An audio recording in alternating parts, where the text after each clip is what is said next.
आज मी करणार आहे ओरिओ बिस्किटापासून झटपट होईल असा केक.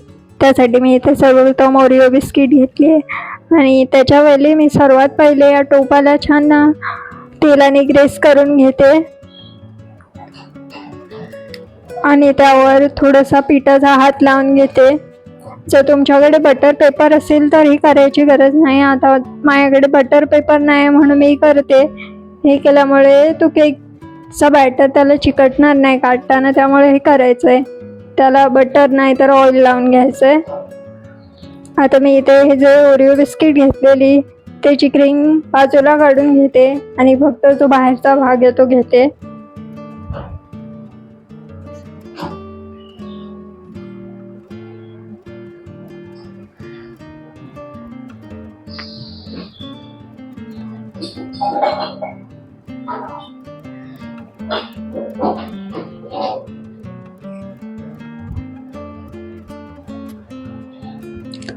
आता हे जो बिस्किटाचा जो बाहेरचा भाग आहे तो छान मी मिक्सरला लावून घेते. याचं छान बारीक वाटण करून घ्यायचं आहे.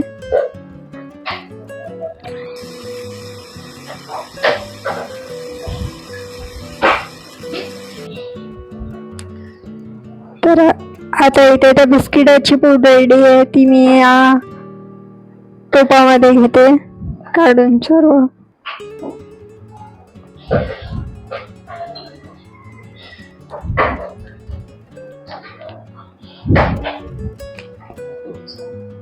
आता मी तोपर्यंत इथे साईडला गॅस चालू करते.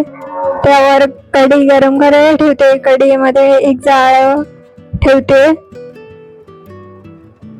आणि त्यावर झाकण ठेवून हे छान गरम करून घेते. आता मी इथे जे ड्रायफ्रुट्स घेतलेले त्याचे बारीक छान तुकडे करून हे त्या मगाशी मी बिस्किटाचा जे पूड केलेली त्यामध्ये ॲड करते. आता त्यात मी हे दूध टाकते.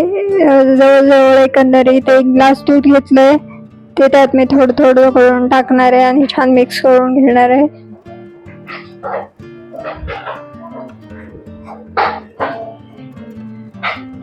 हे छान मिक्स करून घ्यायचं आहे. त्याच्यामध्ये जरा पण गट्टे गट्टे वगैरे राहिले पाहिजे नाही पाहिजे.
ते माझं रेडी आहे. यामध्ये मी इथे आता बेकिंग पावडर घेतली आहे, ती यामध्ये टाकते. 1 चमचा बेकिंग पावडर त्यात ॲड केली आहे आणि आता त्यात थोडासा बेकिंग सोडा पण ॲड करते. आता पुन्हा हे सर्व छान मिक्स करून घेते.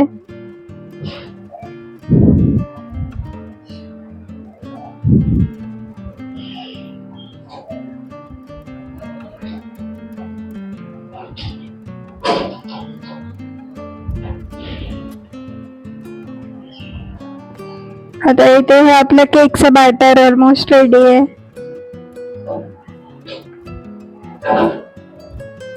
ते मी आता मगाशी जो टोप घेतलेला त्याला जे ऑइल आणि पीठ लावून घेतलेलं त्यामध्ये मी ते ॲड करते आता बॅटर केकचं.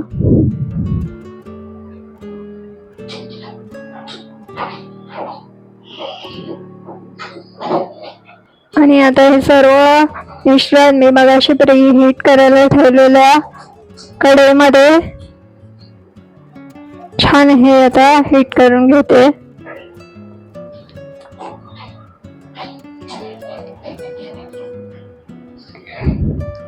आता आपला केक छान बेक झालेला आहे दिसतोय. तशा तऱ्हेने हा केक तुम्ही घरच्या घरी करू शकता. यावर तुम्ही चॉकलेट सिरप वगैरेही टाकू शकता, खूप छान लागेल. जर तुम्हाला हा व्हिडिओ आवडला असेल तर लाईक शेअर सबस्क्राईब करायला विसरू नका.